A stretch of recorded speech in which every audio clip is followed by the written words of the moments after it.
Mulder, a moment, please.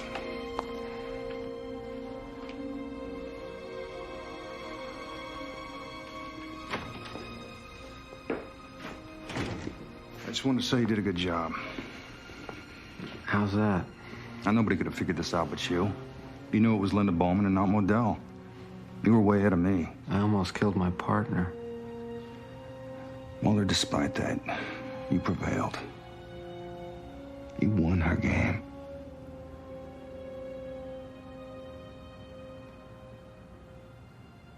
How come I feel like I lost?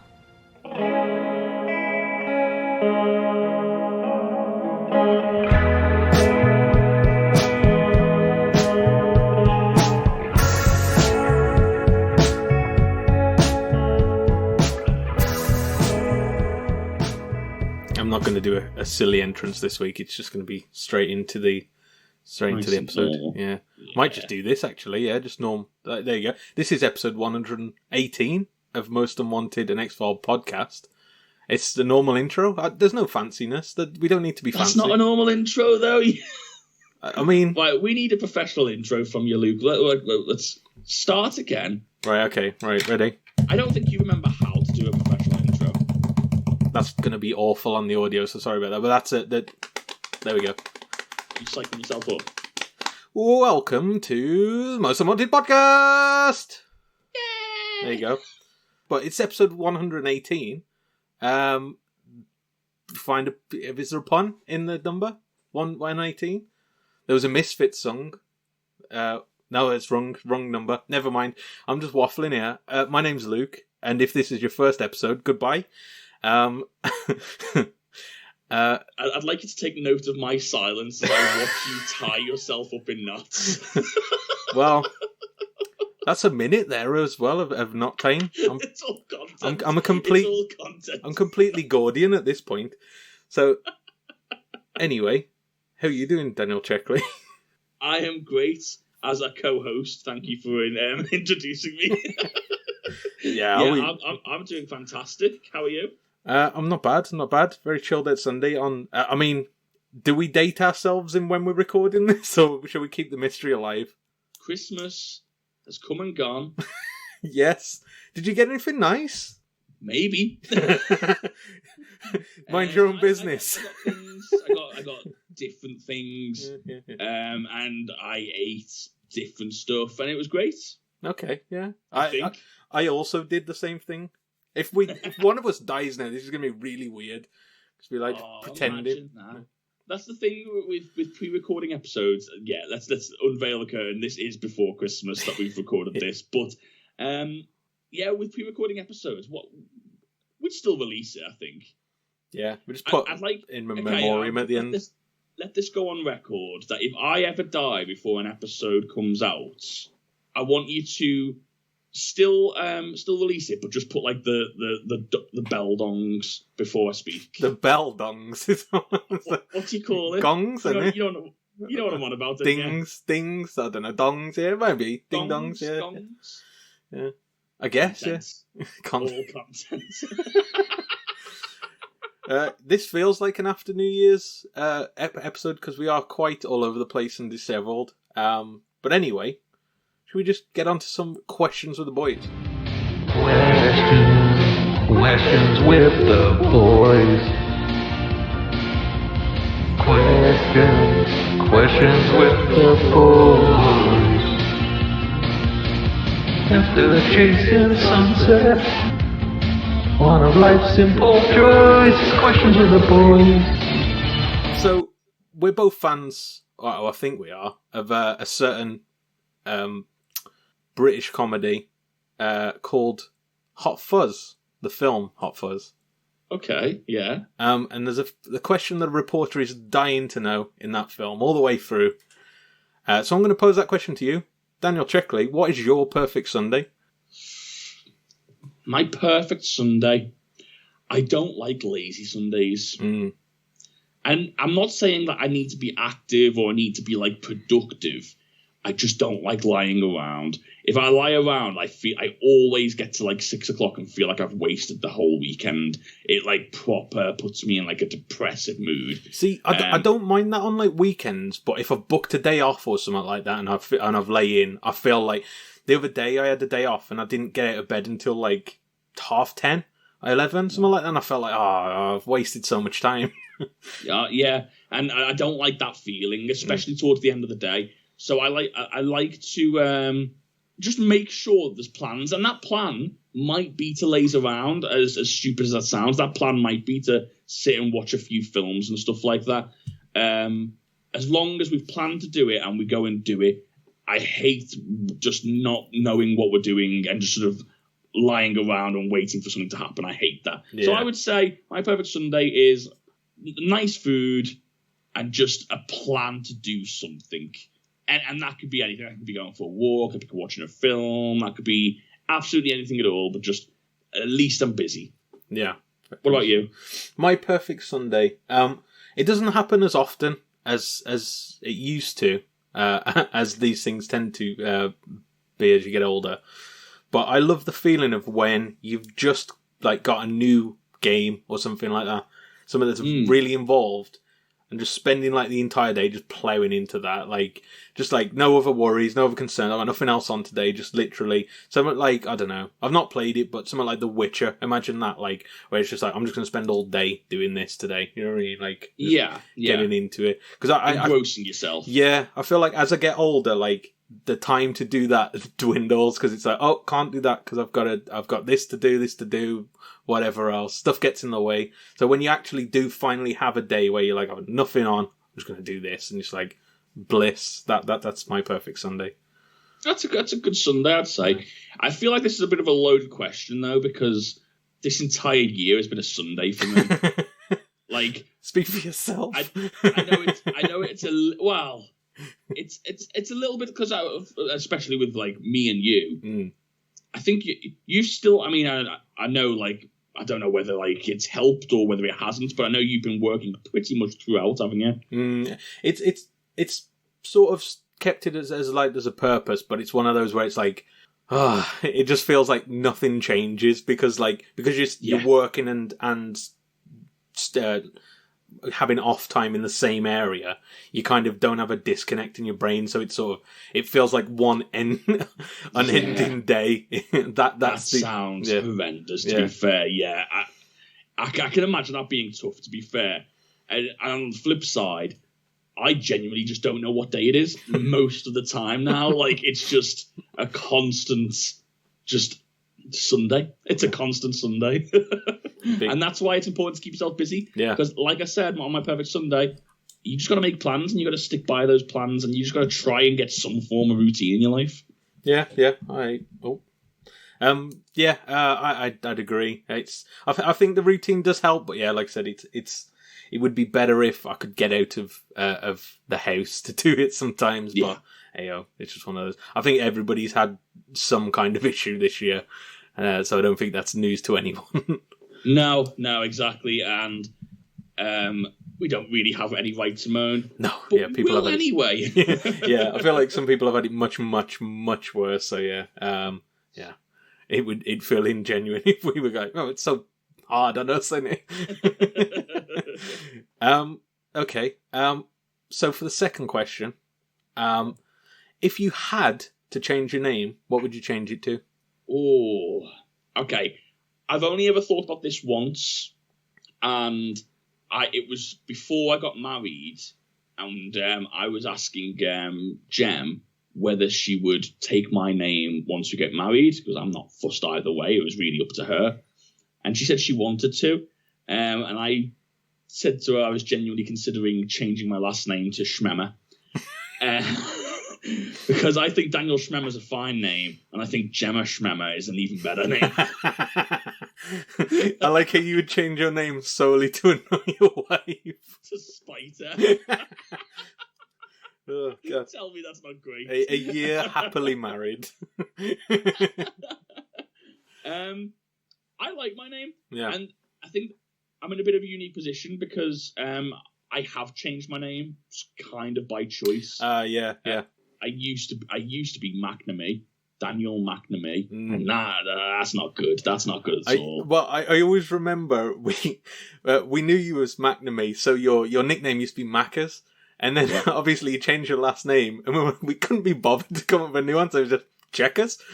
Yeah, it works, doesn't it? It definitely works, and yeah, with that, like obviously it was changed when I was a sort of a teenager, and it is as I was growing up, and it was for family reasons and whatnot. But then it kind of felt like I got to choose what name I had, because I could choose whether to stay or go with that.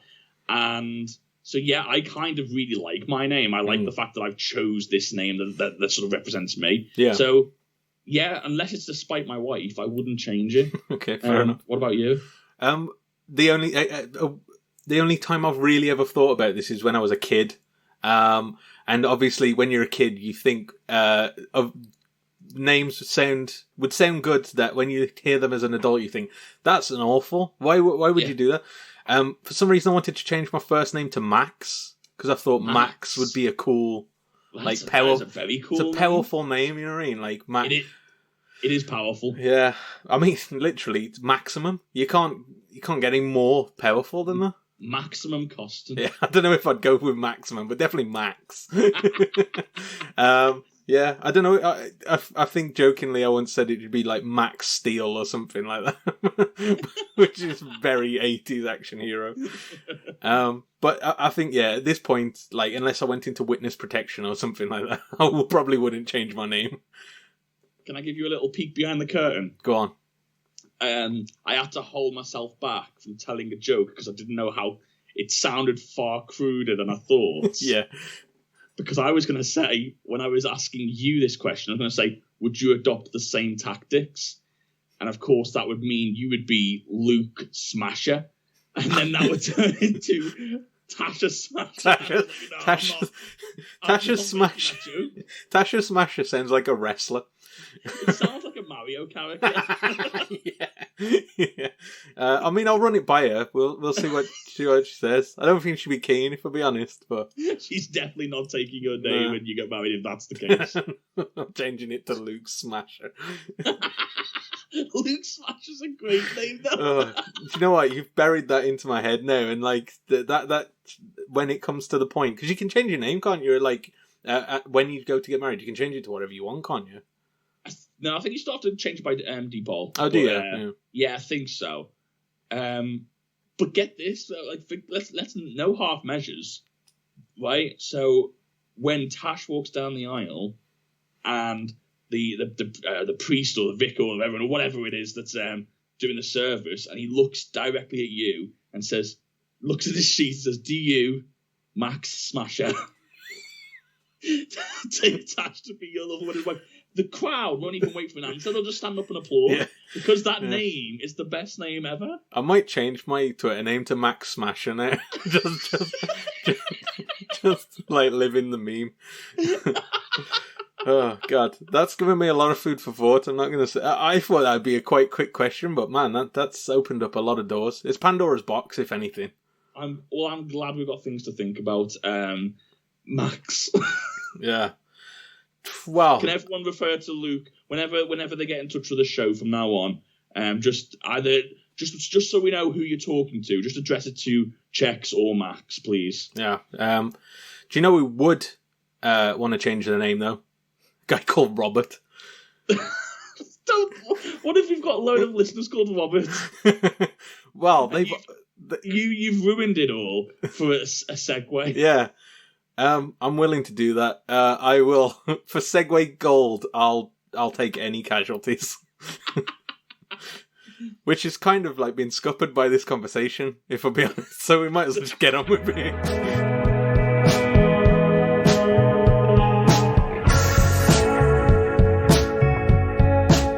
So this is episode 8 of season 5, titled Kitsunegari. Now, did you have any idea what this meant before we started? I did, because Jem learns Japanese. That's handy. Yeah, exactly. So when we was looking at what the next episode was called, because we tend not to watch it together for some reason. I think it's because I'm like taking notes and I'm just sort of like, I'm watching it in a different way. But we had a look at the title, and she said, I think Kitsu means fox. Yeah. She didn't know what the next word meant, but she knew it was something to do with fox. I was like, it's Mulder then. Yeah. But that's what I knew of it at that time. That's all I knew from playing Ghost of Tsushima. You follow foxes around, like you call him Kitsune. I was like, oh. Oh, there you go. Yeah. I have played that game, and I didn't retain that knowledge.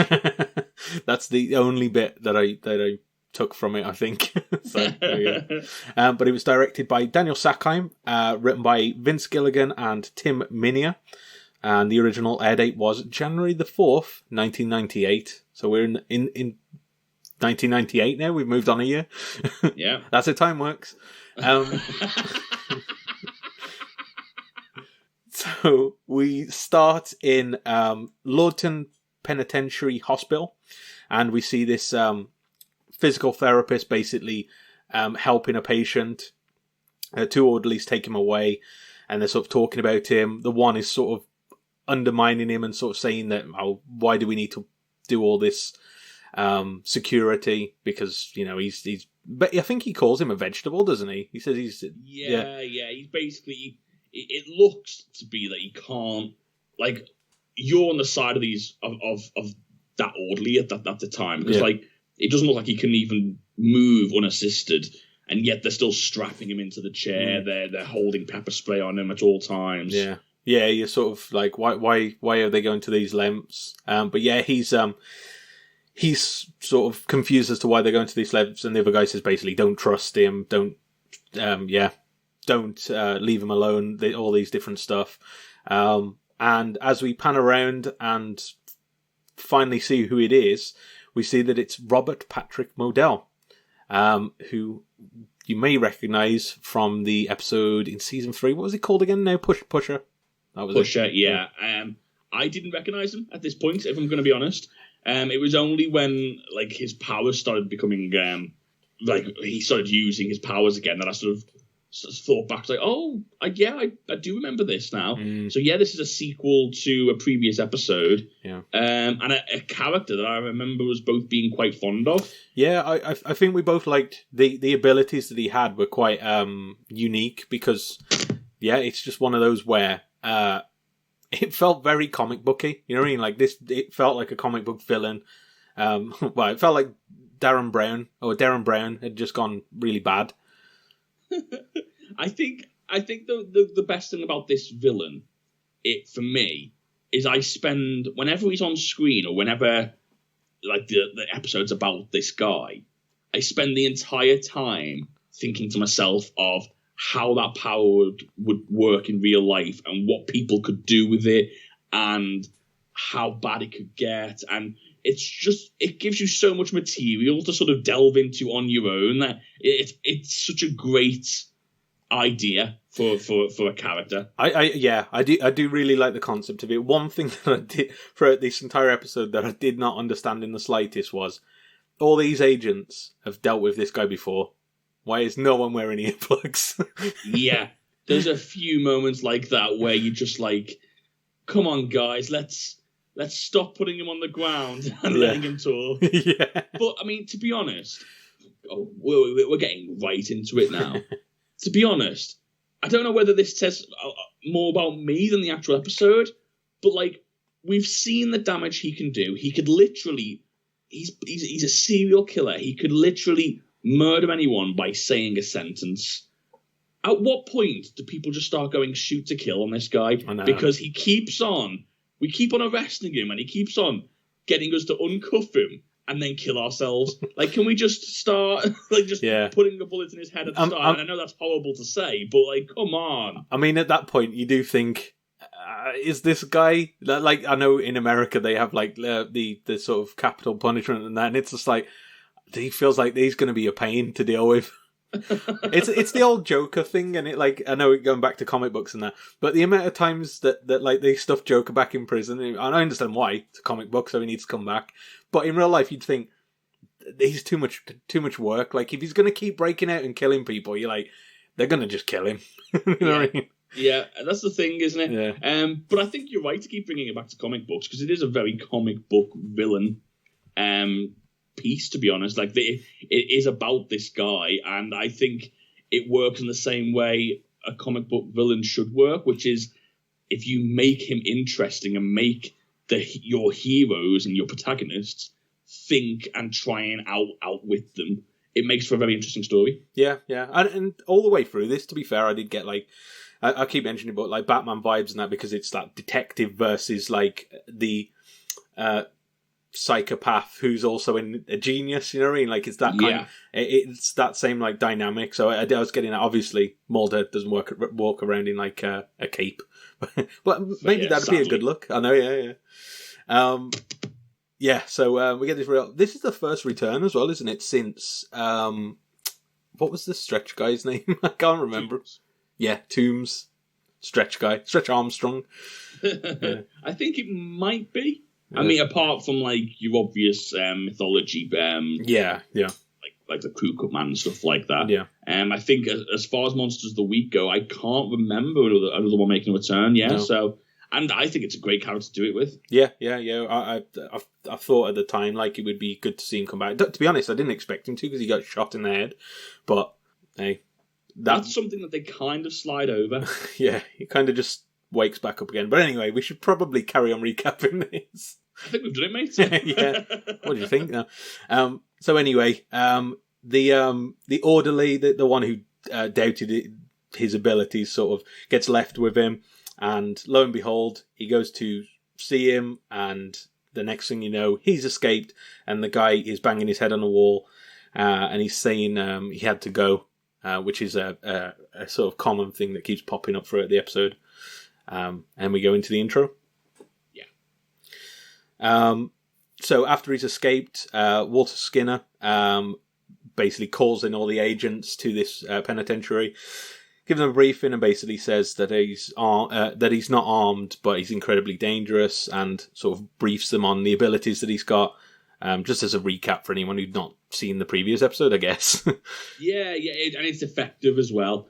Because this is, I'll be completely honest, this is the bit where I was like, oh yeah, this all is coming back to me now.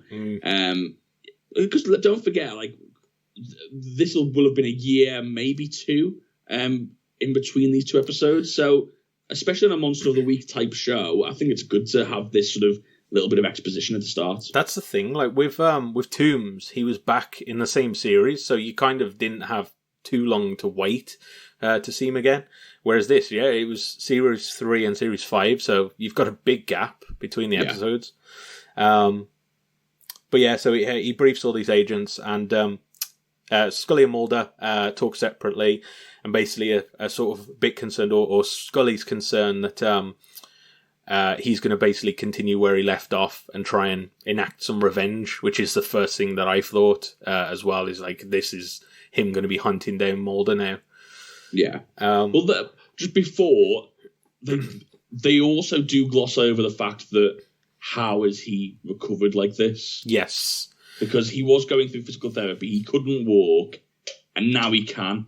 And they basically look at each other and say, we don't know. And then it never gets brought up again. So I guess maybe he was like pretending or something. The only thing I can think of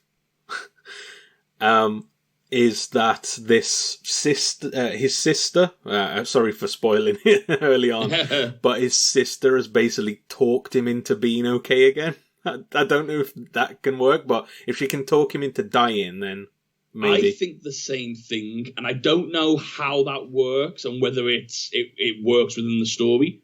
But yeah, like you said, we have literally seen her talk his heart into stopping. Yeah. So maybe for all we know, like if she can control the way people think, she might just say walk and you won't feel any pain. Yeah. And like he's doing incredible damage to his legs or his spine as he's walking, but because he can't feel anything, he's just doing it. Do you know what I mean? I don't know. Maybe there's ways around it. Yeah, there's a lot. There's no way he can walk around doing what he's doing without that. Surely. Yeah, there's a lot left open in this, and it does feel like there's a lot of answers left unanswered. But it didn't take away from the story too much, I don't think. No, you can kind of just gloss over it. Yeah. Scully's also a bit concerned that Mulder's getting dragged back into it as well. That he's, as much as Modell might be seeking revenge, that Fox is sort of too invested in this, and he's jumping headfirst into this investigation when he probably shouldn't be, which is reasonable, I'd say. Without a doubt, yeah. We see him in. We see Modell enter a sports shop, and he basically, as the guy behind the counter is watching a news report on him. He goes for a baseball bat, but Modell convinces him that it's I think a poisonous snake. So he sort of holds it and doesn't let go, and he basically tells him that he needs to make a phone call. And he opens like this. What is it? Chocolate bar, a carbohydrate bar, or whatever it is. It's like a protein bar, isn't it? It's the same brand. Apparently, this is what I've read in the other production notes. It's the same brand of the energy drink that he used to drink as well. So that's the common thing, the link there. Because if you remember from the last episode he was in, he gets tired from using his power. Yeah. So he needs to replenish his supply of electrolytes, let's say, or something like that. Yeah, because they mentioned he's still got the brain tumor that was killing him in the previous episode. So he makes a call to Mulder, and they trace the call back to him as he's basically telling him not to play the game. Is what he tells Mulder, but obviously Scully thinks Mulder's being talked into something here, which is a reasonable assumption, knowing his abilities. They follow the trace, find out that he's left, and they find Todd just walking in the middle of the road in a gown. So he basically swapped clothes with this guy. Yeah. As well, before this, there was one point where they're talking to his physiotherapist, and she's saying, well, he's never done anything wrong to me. And I thought, she's going to be bitten in the arse by that statement. Yeah. It doesn't turn out too well for her. No. Which, funnily enough, it wasn't him, so technically he still never did anything wrong to her, but, Yeah, that's a good point, actually, yeah. But it doesn't help her situation. I mean, nothing to do with the episode, but I suppose in that line of work, that's kind of the attitude you'd have to have, isn't it? Yeah. Because, it would drive you crazy if you treated everybody like they deserve to be treated. Like, if you're dealing with murderers every day, you'd kind of have to switch off, wouldn't you? Yeah, I think you do have to kind of see them as just sick, I guess, in that point, and even just whatever happened before is none of your concern. You're there to look after this inmate. Mm-hmm. Yeah, do you know what I mean? And you don't even think about it. It's not your concern. Mm-hmm. If they do something in the prison, then that's your concern. Yeah. It's interesting. I think it's similar to how, because obviously it's a mental institution. It's kind of like looking for people's mental health. I think it's the same for if somebody was rushed into the hospital after they'd tried to shoot, I don't know, the Prime Minister or something, you know what I mean? Yeah. It's kind of one of those where it's you have to put your, or I don't know, if they'd shot a load of people in a shopping centre or something like that, you have to put the doctor would still have to put this current patient. I know what you mean. It's an interesting mindset, because I've spoke to people in that line of work, and they say you have to no matter what your feelings are in the situation that's happening, it's it doesn't matter. You have to just treat them as just a person. You know what I mean? Not good or bad, just a person. And it's interesting. You have to have a certain mentality for that. Without a doubt, it's a skill within itself. Yeah. Definitely, but I think we had sidetracked on the morality of healthcare.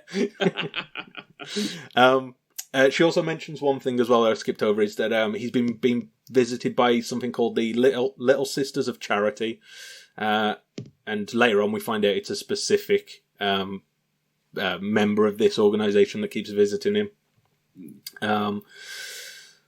So they basically find out from there that there's a picture of a woman as well at the sports shop that he had, and they track down this woman to her house, or where she should be at her house. And this is where they burst into the house and find they find like blue paint everywhere. And when they go in, they find a guy who's just been completely dunked basically in blue paint, and there's blue paint all on the wall, and it's all in Japanese kanji, I think, isn't it? Like Japanese letters. There's a lot of different scriptures. I'm not sure which it is, though. Yeah. I think it's kanji, but I'm not sure. Yeah, I know there's like three different lettering systems in Japan, isn't there? So yeah. Yeah. Definitely not my forte. And they find out that this guy has drank the paint as well, and that's how he died. And it's also cerulean blue, which is a callback to the last episode, because that's the car that he crashes into, isn't it? Like in the very I had no idea. Yeah, I think I didn't pick up on that. That's interesting though. I like that. There's a van, isn't it, that he convinces the copper to crash into, and it's they keep saying cerulean blue or something like that. Oh yeah, of course. Yeah, I hadn't even thought about that. I'll be honest, I didn't remember that until I read the notes. I was like, oh yeah. That's interesting. I like that. But yeah, it's a good callback, and yeah, with the Japanese writing as well, because he was like quite into his like samurai sort of Bushido stuff, isn't he? Yeah, he was into the idea of being a Ronin, wasn't he? That's it. Not having a master and just like working for himself. Yeah. They find out that the writing on the wall says Kitsunegari, which I thought was. I like that they just addressed the title of the episode straight away. And that apparently means fox hunt, which is definitely very on the nose, as which Mulder points out. Yeah, and we're led to believe that this is Modell going after Fox, because in the last episode, one of his last things was this sort of agenda against Mulder and like wanting to hunt him down. So it kind of leads into this familiar story of Mulder versus Modell again. Yeah. They find the picture of this woman I think it's in the guy's hand, isn't it? The guy who's been painted blue. Yeah, I think so, or like just by the side of him. Yeah. And they ask if he's been married. They find out that this person is Linda. What was her name again? Linda. I did make a note of it, but I can't remember. It'd be Bowman, wasn't it? Bowman. That's it. Yeah, Linda Bowman. Because the guy was called Bowman as well. They find out that the Linda has basically been asked to go to a meeting at a warehouse because she's a property seller. And they send two police to go and check this out because they get the feeling, the meeting's been set up under Fox Mulder's name, isn't it? So immediately they know it's Robert. Or they think it is anyway. Yeah.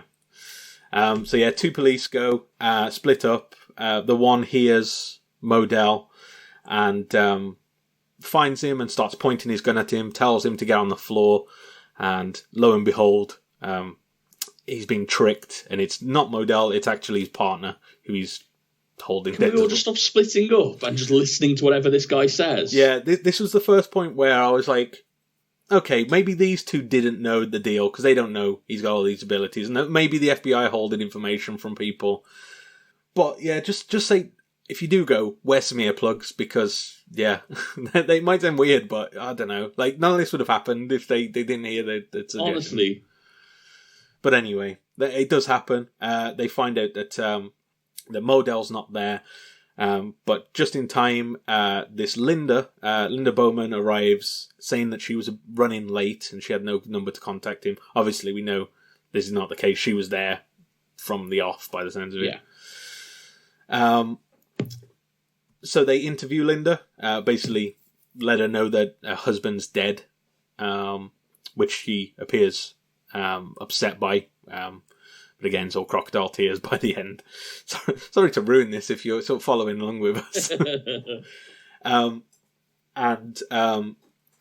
She basically finds out that her husband was the prosecutor in Modell's case, and he was quite proud of it. They put her in protective custody because they think he's they think Modell's on a vendetta against him and his family. And Scully leaves, but Mulder's sort of a bit. He thinks something's up, or he thinks that Modell wouldn't have left the scene that quickly. So he goes investigating, and this is where we see that Modell is actually watching them all from a office building opposite, with some guy. I didn't understand this bit. He was sat with like a guy who was watching like Spanish TV. I don't know what I don't know if it was something like he couldn't understand him, so he couldn't trick him, or something like. I don't know. Yeah, I'm not sure. I guess I just imagined the idea of him just telling him to watch TV. Yeah, maybe. Yeah, and he just carried on doing it whilst But yeah, he's in there, and Mulder goes investigating. He finds the wrapper on the floor. So this is where Mulder knows that Modell is in this building. He goes up the stairs, which was funny because the stairs kind of looked like, do you know, in the first episode where they have their first confrontation as he's coming down the stairs after inside the court, it kind of looks similar to that. I don't know if that was intentional or if they're just very similar looking buildings. You definitely remember a lot more of that episode than I do, because I would not have a clue. I just remember that was like their first thing, because he was basically taunting him at that point, saying, "Oh, I got off," because he basically talked his way out of it on the stand. Oh, I do remember that. Yes, yeah. I do.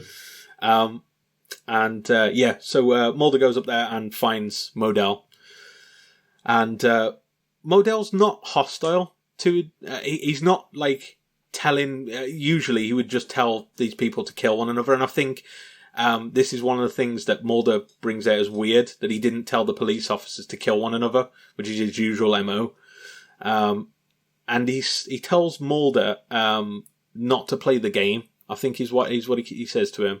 He's almost like begging Mulder just to listen to him first. And like even he gets Mulder to listen by using his powers. But he doesn't use his powers straight off the bat. He's like genuinely pleading with Mulder, and then only uses his power to get Mulder to listen when it looks like he won't listen to him. Yeah. This is when Scully eventually turns up, and I think Mulder's walking out the building, and they ask him what's happened to Modell, and he repeats the line, "He had to go." So we know at this point that he's sort of got his hooks into him, I guess. And this bit annoyed me a little bit as well, because especially like this scene and like the scene after this, where Scully and Skinner are like, we're not sure whether Modell got to you. Of course Modell got to him. Like it's not even. It's so obvious that like that's what's happened. I was more annoyed with Mulder at this point, because he goes into this place hunting for Modell, and yet clearly has not put something in his ears, knowing that he's going to get talked into like potentially shooting himself or something like that. You know what I mean? Yeah. I just thought. But then again, if he had put something into his ears, he'd have arrested Modell, put him away, and Linda would have been going off doing whatever she wants to do. True. Yeah, so maybe it was for the best in the end. I think it was. I think Mulder knows best. So after this, Mulder and Scully have a conversation outside, and Mulder's a bit dejected that he has got tricked by this, essentially. But he starts basically. This is where he tells Mulder that he said, "Don't play the game," and this is where he sort of makes the point that maybe it wasn't Modell that killed Nathan Bowman. And Scully's adamant that he did. And obviously that Modell's just talked his way out of this to Mulder. And I mean, very believable. It's one of those things again where Mulder's correct, but you can kind of see why everyone's like, no, that's not right. That's not right. Yeah, especially with knowing that he spoke to Modell, like Scully, it would be negligence of Scully to believe anything Mulder says at this point. Yeah, exactly. And yeah, he thinks that Modell's involved in some way, but he's not quite sure how yet. He just knows that Linda Bowman, there's definitely a connection there, and he wants to sort of interview Linda again. And so they go to the safe house. They speak to Linda, and they have quite a weird interview. Your husband talked with you a lot about it. Well, as I said, he was proud. I guess he felt that it was his brush with greatness. Is it possible that he could have mentioned you to Robert Modell? No, I sincerely doubt it. You see, Nathan and we were only married 2 months. How long did you know him? Well, it was 2 months and 2 days. Well, why wait when it's true love? You never know how long you have. No, you don't. It's not like Nathan was impulsive or flighty. I don't want to paint him as that. He was true blue. Yeah, I think with this interview, I thought to myself, they're not really trying to play the mystery side of this episode because it's so obvious. The only way it wasn't obvious, and the only sort of thing I kept on thinking was maybe Modell's, like maybe she was innocent. She came into she works for this organization. She came in and Modell got to her in there and then made her do things when she left. Yeah. But I mean, yeah, the fact that like she met this guy 2 months ago and got married 2 days later, and that's how long they've been married, and she knows everything about Modell. And yeah, there's a lot of points here where you're just like, oh, okay, this looks like Mulder's got it spot on. Yeah. There's loads of stuff she says, like his brush with greatness, and I wouldn't paint him that way, and stuff like this. And it's like Mulder's clocked on at this point, but Scully's just oblivious. And I'm just like, I'm like, this is weird. That's a weird turn of phrase to say after your husband just died. Yeah. But then again, maybe she's got her hooks into Scully subliminally. God, that's a hard word to say as well. Do you know what I mean? Like, maybe it's more subtle than that, but I don't know. It didn't feel that way. It just felt like they're all just like, no, it's Modell. Modell's done it, so. But anyway. Yeah, I think they're just sort of kind of set in their ways, aren't they? Mm. And again, like Skinner says, so after they leave this interview, Skinner basically strips Mulder of the investigation, citing the reason that they can't be sure he's in sound mind to continue. And at this point, like I said, you can't blame either of them for turning around and saying, well, it doesn't make a difference what he says. We can't trust anything that he says. So yeah. It makes no difference. It's better off for us to do this without him. Yeah, at that point it is. You can see both sides, because obviously you can see the evidence that we have now with Mulder to prove his theory, to which is what he says actually as he's leaving. He says he's going to prove his theory. But you can also see it from their point of view, like with what they've seen so far. It's Modell again, just playing his games. Yeah. So Mulder goes back to the penitentiary and he's talking to the physical therapist. He wants to know if the little sister's charity woman who was coming in, was it Linda Bowman? He shows her the picture.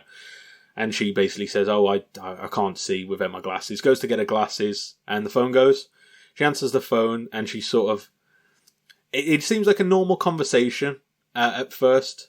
And then she starts saying, yeah, he's here. And she starts walking towards... you kind of see like the circuit breaker in the background. You go, oh, okay, I know what's going on here. Especially as she starts opening it up. Yeah, so she opens it up and just grabs onto this like switchboard and electrocutes herself. Mulder sort of knocks her away with a broom, a convenient broom, and tries to give her CPR. But it doesn't really say if she died or not. I assume she did. She was there a long time, wasn't she? On what I assume is probably like 50,000 volts or something like that. Yeah, and well, it's bad enough that Mulder's literally giving her CPR straight after. Yeah. When we go back to the safe house, we see that Modell is being taken there by police officers. So he's probably just talked his way onto this, and he tells the marshal who's guarding Linda to go home. And this is where Modell goes into the room with Linda and locks the door behind him. So I think you're led to believe that maybe Modell's going to off Linda or something like that. Kill Linda, yeah. But I think there's too much evidence now to sort of point it that there's something up with this. So I don't think you ever think that she's in any danger. Yeah, in some episodes, they do like to sort of keep this mystery going. And I just don't... I'm not holding it against this episode because I don't think that's ever really the intention. No. There's a weird part where Scully's not at the safe house because she says they're investigating a suicide or something like that, aren't they? That they think might be related. And Mulder explains what's just happened with the psychiatrist. Oh yeah, it says in the notes that a paramedic is putting a black cloth over the therapist's face, so she does die. Yeah, which is not surprising. So yeah, he explains what's just happened, and yeah, Scully's realizes that she's just left Linda on her own, so they all rush back.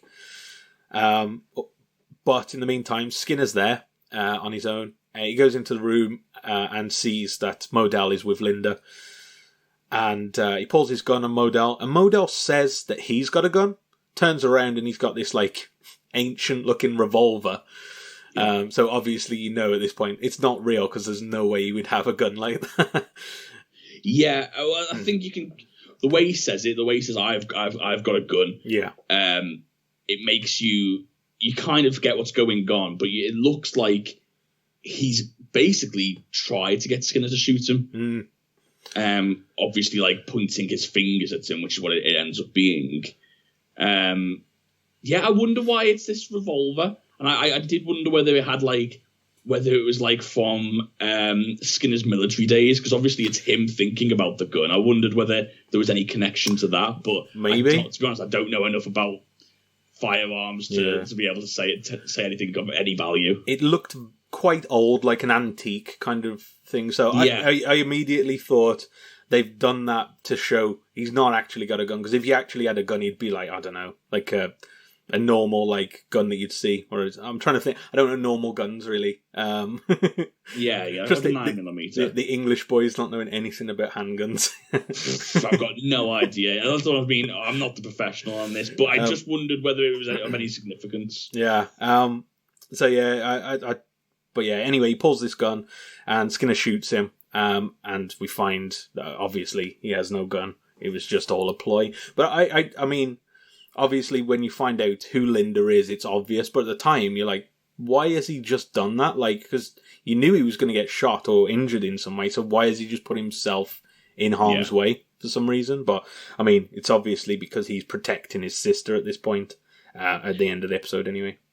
Shout out to Mitch Pilecki here as well for this and the later scenes where he's sort of dealing with it. I thought it was lovely and a brilliant subtle acting from him, of him trying to process the fact that he may have just shot an unarmed man, and whether or not he was tricked into doing it or forced into doing it or whatever paranormal situations there are.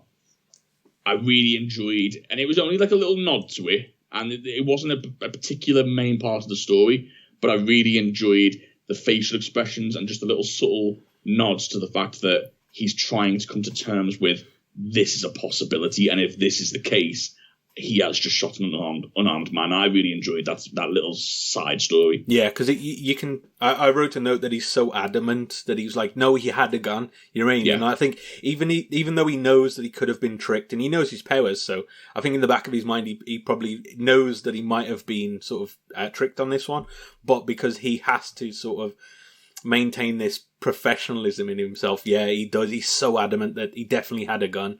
So yeah, it was. I didn't make a note of the acting, but yeah. As you're pointing it out, yeah, it is quite good. It's very subtle. And again, I like stuff like that because it really doesn't affect the story in any way, shape, or form. But I like actors who, when given that moment to shine, they'll shine. And like, I just think it turns a good episode into a great episode when you've got multiple little side plots like that, because life isn't about one storyline; it's about millions of things going on at the same time. Yeah, and I think Mitch Pileggi's great at this in general. To be honest, he just gives this. You feel like with him, he's not just another character in the life of Mulder and Scully. He's his own character. He's got his own thing going on, and yes, he's involved in this situation, but he's also dealing with his own stuff as well. And I'm constantly impressed by his acting. I really am. Yeah. It is. It's interesting to see. Yeah, these different people's lives sort of all crash together. I guess, isn't it? That's sort of just what the episodes are. But yeah, it was good. They mentioned that Linda has been sort of deemed safe now because Modell's been shot, so he's going to hospital. So she's been sent home, and Mulder says that he's going to go to the hospital with Modell to basically speak to him as soon as he's awake. Mulder sort of is watching Modell in the hospital, waiting for him to wake up, and a nurse enters and tells Mulder that he needs to change. She needs to change the bandages. Mulder goes, and as he leaves, we see that the nurse is actually Linda Bowman. And all she's got is a piece of paper on I think it's just on her chest saying nurse. Which makes me wonder whether her powers are different. Because she's somehow suggesting without her voice, I guess. Yeah, and it feels a little bit more powerful. It feels like she can enforce her will without speaking by just sort of subtle little motions. She's got this like aura or something like that. It kind of reminds me of the psychic paper in Doctor Who. That's exactly what I thought of when I saw it. And so very interesting to sort of see that, and maybe that's why Modell decided to take the path he did rather than sort of join alongside her, was that she was better at this than he was. I'm not sure, but it does feel like it's put that way. It definitely feels like, there's some differences, but it's never really fully explained. But again, I don't think it matters too much, like, about the differences between it, because, it just serves the story as this, like, simpler narrative, I find. And not only that, you've got this nurse thing. It's followed immediately by this scene of Linda by Modell's side realizing that he's dying, and then with her words, not only does she make him do stuff, but she makes him not feel pain, and then, like we said earlier in the episode, talks his heart into stopping. So you just get this feel that she's just like the evolved version. She's just better at this. I thought that scene particularly where she talks him into dying was so, like, it's not scary as in the, like, it didn't, like, make me scared, but thinking about it, I'm like, God, that's terrifying. Imagine, like, somebody talking you into your heart stopping, you know what I mean? Like, the idea behind it is so chilling, like. And that's why he's a great villain, because the idea is then it does make you wonder, like, what would happen and whatnot. The only problem with that is I always end up going to what would I do, and then it's usually I'd be like, oh, you want to make me a sandwich? Like, it would be something like that. Like, to anyone I meet, it would be like, oh, so it's your round at the bar this time. Like, I'd be so mundane with it. Like, it just wouldn't be worth it for me. But do you know what? I always wonder this. Like, we always start with, because I was the same when I played Portal, which, if you've not played it, basically, it's I think you have, but just for the listeners, like, I played it, yeah. Where you shoot a portal somewhere and shoot another one, and you can walk through that portal to that place. And I was like, oh, what would you do if you had that? And it's so mundane that I'd literally shoot one outside the fridge and shoot one where I was, so I could reach through and grab, like, a drink or something like that, you know what I mean? Like, but I feel like as soon as you've done that, you'd be like, what next, you know what I mean? And your ideas would grow and grow, and I think it's that old adage of absolute power corrupts and all that in it, so I feel like eventually you'd go to a dark place, maybe. Yeah. Do you think, would you? Do you think you would? Like, so let's have this conversation. I think now. It depends if on your... either one of us, I would say us two, I would say, are pretty easygoing, and if you was to, like, put us onto, like, a D&D scale, we'd probably both be lawful good. Yeah, like, we're pretty boring, run-of-the-mill guys. We'd definitely be in the good end of the scale, I think. I'd like to think so. So one of us gets this power, or both of us gets this power. Do you think it's a certainty that it corrupts? I don't know if it's a certainty, but I think eventually you'd start doing devious things, you know what I mean? You'd be like, oh, could do with a tenner.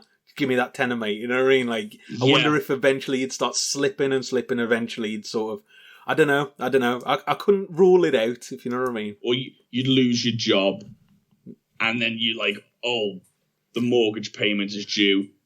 Well, the bank's down the road. Yeah. I could just walk in and ask them to give me that money. Do you know what I mean? Yeah, I suppose. So I think circumstances would just become a lot more tempting to. I think it would take a lot of willpower to remain good, but I'd like to think we could still do it. I don't think. Who knows? I don't think I'd ever go as far as to like hurt or injure somebody. You know what I mean? Like it'd never be that bad, but it would. The worst thing I'd be one of these like low level villains in like Spider-Man or something like that, where I'd just be like, just want to rob the bank. You know what I mean? Like, it's a victimless crime. No, it's hard to sort of, whenever I think about that, I'm like, I'd like to think that I'd be the good guy, but also, like, if they said, if you were, like, having a really bad day at work or something and your boss was on to you, you'd just be like, just go home. You know what I mean? Like, something like that. I don't know. Where you'd sort of just get snippy with people because you know you could. I don't know. It's hard to say. I'm not ruling it out, is what I'm saying. So don't give me these powers, just in case. So I think the official word from Max Smasher on this podcast the official word is he would try not to kill people. I'd try my hardest, yeah. But it's just some days. Some days. But anyway, I feel like we've delved enough into our psyche enough today. After Linda's talked him into dying, which is an interesting sentence to say, Mulder goes back in and finds that Modell's now dead. And he also finds a piece of paper, the one that had nurse on it, written on the back is 214 Channel Avenue. So obviously he's being directed by Linda now to follow him. So he does. He goes to this property at night. I think it's the same property that the cops went to, isn't it? Or something similar. I'm not sure, to be honest. Yeah, I'm not. It's at this point where I realise that she was an estate agent, or she sold properties, and I'm like, she must have had a hell of a record. You know, she sold everything. She even sold the house that somebody got murdered in. Yeah, you know what I mean? Like, actually, yeah. She could you should buy this house. Yeah. Done. Yeah. It's like, oh, we want a 2-bedroom. No, you don't. You want a 1-bedroom. Okay. Why would she downsell? Yeah, that's a good point, actually, yeah. You want an 8-bedroom, surely? Yeah, you want a mansion. Can't afford it. Yeah, you can. I'd love to know what the extent of these powers are. Like, again, this is just random thoughts that was crossing my mind throughout the episode. Like, so say, for example, say in that situation, and she goes, no, you want an 8-bedroom house. And they go, yeah, actually we do. And they put the money forward and they buy an 8-bedroom house. Are they then sitting in their house for the rest of their life going, this is brilliant, we got exactly what we wanted? Or does it wear off and they go, why the bloody hell did we buy this 8-bedroom? It seemed like a good idea at the time. Do you know what I mean? There's only 2 of us. Yeah, exactly. Yeah, I don't know. Yeah, it's interesting. I feel like it would wear off eventually because it seems to be that, like, they sort of snap to their senses after about 10-15 minutes, don't they? Well, Mulder does, so I don't know if it works with other people the same way. Yeah, it's interesting. I imagine it's being like drunk, it affects everyone differently. Yeah, maybe. But anyway, Mulder goes to this property and he starts hearing Scully's voice. He runs towards it and he finds Scully.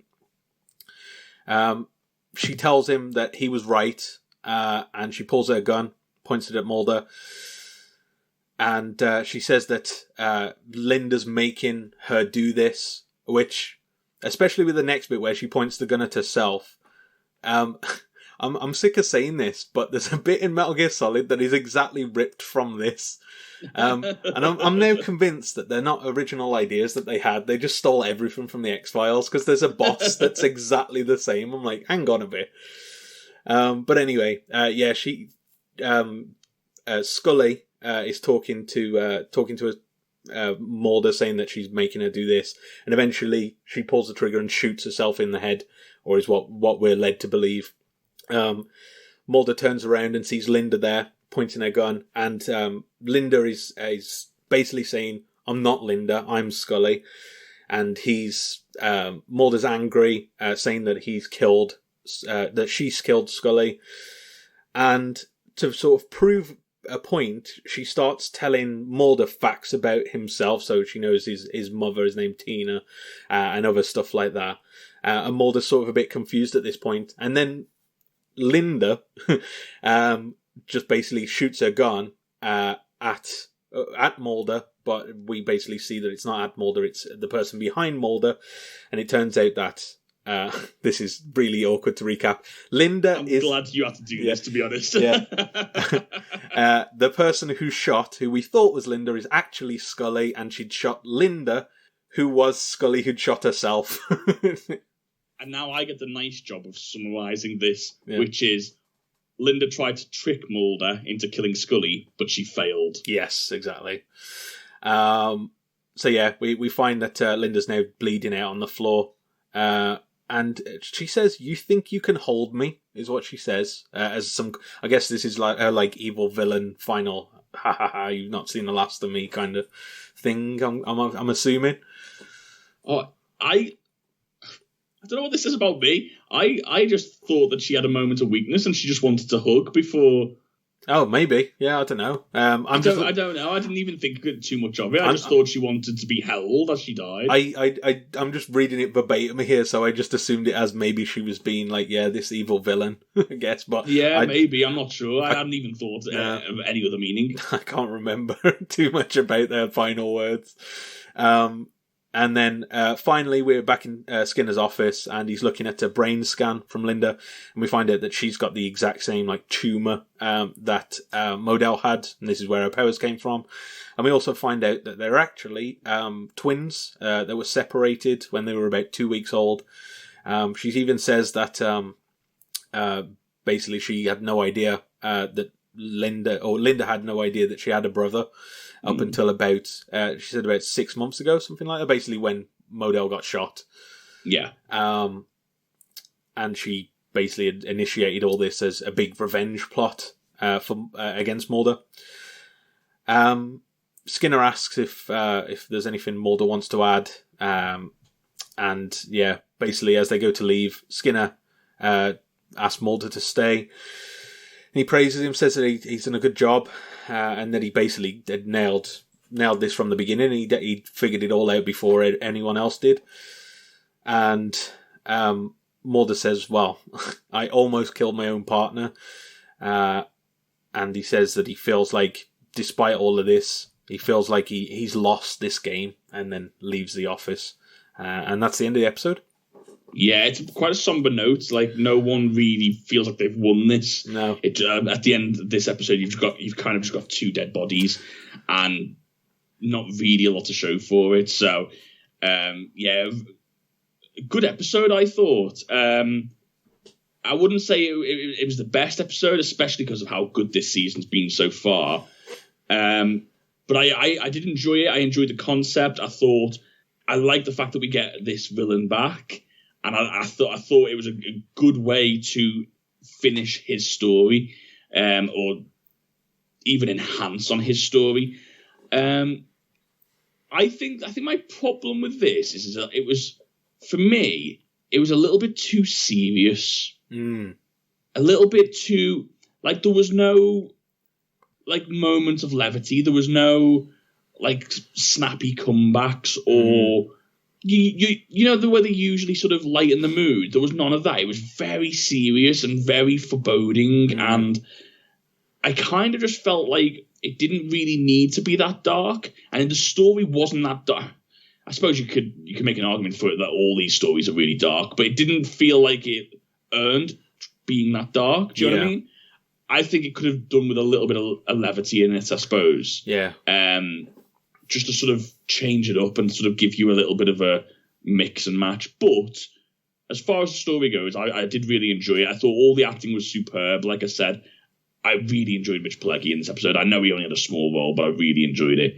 And I think we said in the last episode, I don't know who the guy is that played Mr. Medell. Mm-hmm. Do you have it to hand? Robert Wisden. I thought he was. I think we said this in the last episode. I thought he was fantastic. Yeah. I mean, he's. Yeah, if you have another chance at this character, then he nailed it. So so creepy. So just genuinely scary without having to actually be physically scary. That's the thing. He's not like stabbing people or shooting people. It's just the sort of the manner of it. But it's just like this, the menace behind his words. Yeah, it's just this. It's this sociopath that doesn't care about other people's lives. Well, as we find out in this one, the only person's life he cares about is his sister's, and he's willing to sort of not be the usual self to protect his sister, I guess. Yeah. But yeah, I do think that even like that there are some like jokey lines that they have, but even those are quite understated. So yeah, I can see where you're coming from with the sort of need for a bit of levity in it, but overall, yeah, I thought it was a really good follow-up to the original episode. I don't think it was as good as the original, just because it's hard to be as good as the original most of the time. But it had enough twists in it where I thought it stayed fresh, and it could have easily been contrived, like with the twin story. Like at the end when we find out they're twins, that could have easily come off as like, oh yeah, they're twins. You know, where did that come from? But it didn't. It didn't feel that way as such. It felt the way they did it kind of felt earned to a degree. I agree with that. Yeah, so I didn't really have too many complaints about the actual story itself. So yeah, overall, I thought it was a good episode.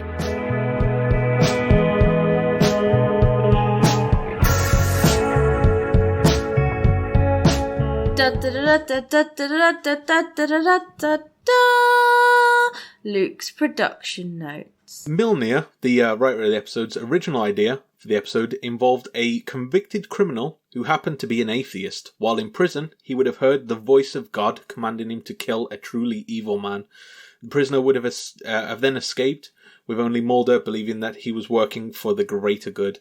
Milner noted that I pitched it and I was going to do it eventually until we found ourselves at a point in the year where we needed a script really fast. Executive producer Frank Spotnitz suggested that the convicted atheist be replaced with Robert Medell from the third season episode Pusher. Milner then put aside the Word of God story, as it was called, and worked with Gilligan to write the final script. That's actually quite an interesting concept, that Word of God story, the original concept. It kind of what we were talking about earlier about the morality of where your morality lies, and that'd be interesting to see. I'd quite like to see that version of the episode. Yeah, that is an interesting story of like whether he's like just in killing someone if they are evil. If it's the Word of God, literally the Word of God. Yeah, it's an interesting one, but. Yeah, I can understand why that would take a lot longer to write than just doing a sequel. Yeah, it feels like it would have to be very nuanced. Yeah. Robert Wisden, who had played Modell in the original episode, was rehired for this episode, and Diana Scarwood was chosen to play Modell's sister. The scenes taking place in the Lawton Penitentiary cafeteria were actually filmed in a former hospital storage facility. In order to dress the set, the structure had to be cleared of aged detritus and garbage. This required the destruction of several large sump pumps, which were jackhammered into smithereens. Oh my god! There you go. What's a sump pump? I have no idea. I assume it's just like, I don't know, like watery waste or something like goo. I don't know. I've got no idea. We had a lot of people get in touch with us last week. It'll be a long time in the past now, but yeah, we had a lot of people get in touch with us about the shipping thing. So if anyone out there is aware of what a sump pump is, also get in touch. I don't feel like that's the same type of question. I just assume that the listenership is kind of like Wikipedia. They just like tell us. But we also had a lot of people saying, "Look it up." So. It's a very fine line we're walking on. Yeah. We've got to use this resource carefully. There's a limit to people's patience. See, I'm like I think if we start asking people what a sump pump is, I feel like that's where it's going to end. But I suppose we don't know the line until we cross it. So please do get in touch. what is a sump pump? See, we could just quickly. It's what, 9 letters, 8 letters. We could just search it, but I refuse at this point. We've laid down our marker.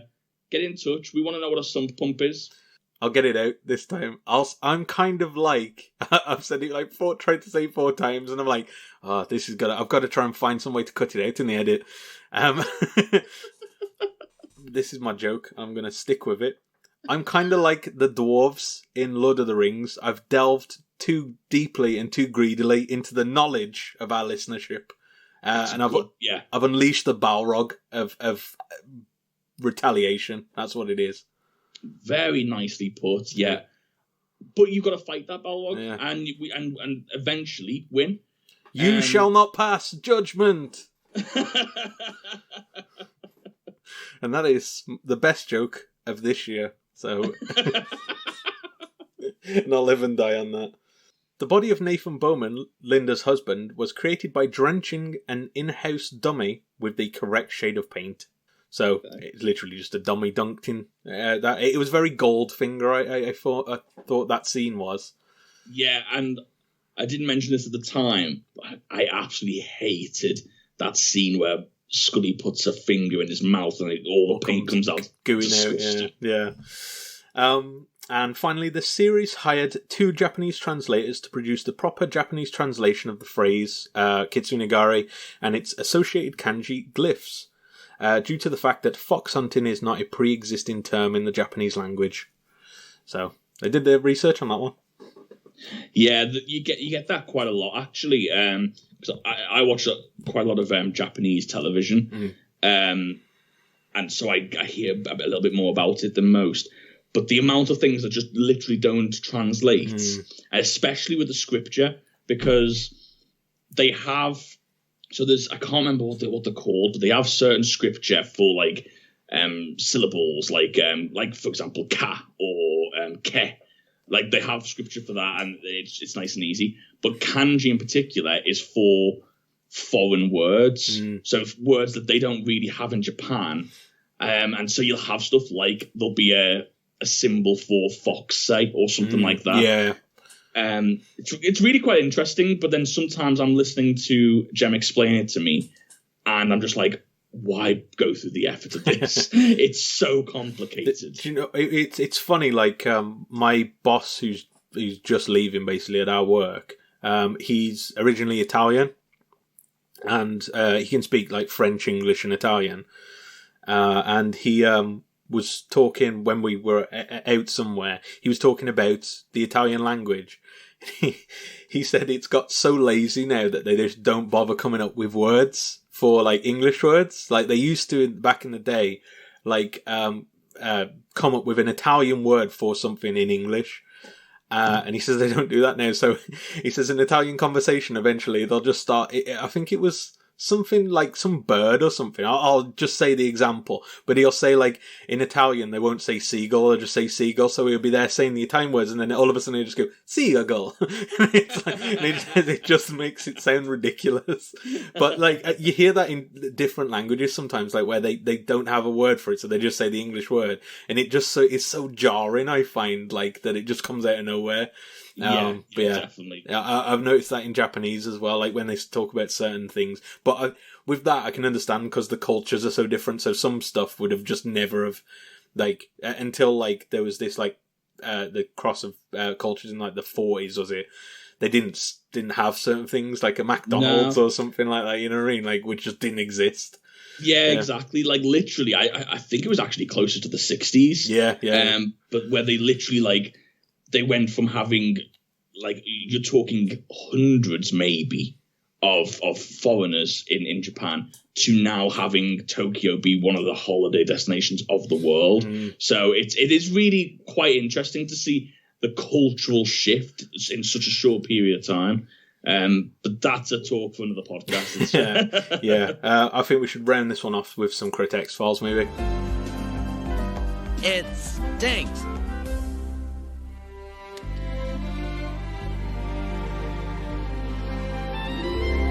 Welcome to the Critic Files. Yeah, that seems more in fitting with this episode. What do you think of this episode? I'm going to give this a nice down the middle 7.5. 7.5, yeah. That's not a bad score. I gave it an 8, because I did quite enjoy it, but it's not pushed on to that sort of best episodes, you know what I mean? Like, it's sort of around. I think I preferred Pusher. Yeah. I'd be interested to see what my score for Pusher was. I think that was before I was scoring things, so it might not have a direct correlation. But I mean, it's still a very good episode. So yeah, I'd give it an 8. But with 2,631 votes, Kitsunegari got a 7.9 in the review. So pretty much in between what we both give him. So I'd say that's fair. But that's everything from me this week. Do you want to do the round out of the episode? Well, I've just realised that this is coming out in the new year, so I hope everyone had a really good new year.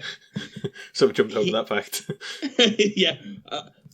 The key is to always put this right at the end of the podcast, Luke. Yeah. And then everyone waiting to be wished a good new year has to listen to the lot. You see what I'm saying? Yeah. It's marketing, it's clever. Exactly, yeah. They're like, they're so rude. They've not even... Oh, there we go. Right at the end. So I hope everyone's had a really good new year. And fingers crossed, this year will be the year we finally get to be back in person and the sound quality goes up a little bit. That'd be nice. Just a little bit, yeah. I heard a scientist the other day say that he reckons that end of April, beginning of May, that we'd start to get to April seems like the normal-ish. I reckon there'll still be masks and stuff like that, but it'll basically be you don't have to you can mix with people again. I feel like April's the time where you've got to be careful around the vulnerable, but you don't really have to worry about anywhere else. Fingers crossed. Fingers crossed. So hopefully that'll all be in this year to come, plus a lot more X-Files. But until for this week, why am I ending this episode for you? You've got this is your job. Well, it is, yeah. And I mean, if you want to get in touch with the show, you can get in touch on Twitter, on Facebook, on email. But Twitter is the best way to get in touch with us, and that is Most Unwanted Pod. And all of the links are below in the show notes. And I feel like this doesn't need to be said, but don't even think about getting in touch unless you're giving us a very lengthy sump pump definition. We want to hear about sump pumps. That's all I want to hear about every episode from now on. No more feedback. We just get sump pump Wikipedia articles. Perfect. Well, Most Unwanted, a sump pump podcast. The quality's in the sump pump at the moment, but yeah. Next week we're looking at an episode called Ciso Jenny, which sounds very similar to another episode that we've looked at before. I've got no idea. It is a different episode, I'm assured, but it's just looks very similar to it. But hey, who knows what that's going to be about? And we'll find out in the new year. In the new year, yeah. No, it's not the new year because this is it. This is the new year. This is the new year, but you keep dating it. Yeah. Time works.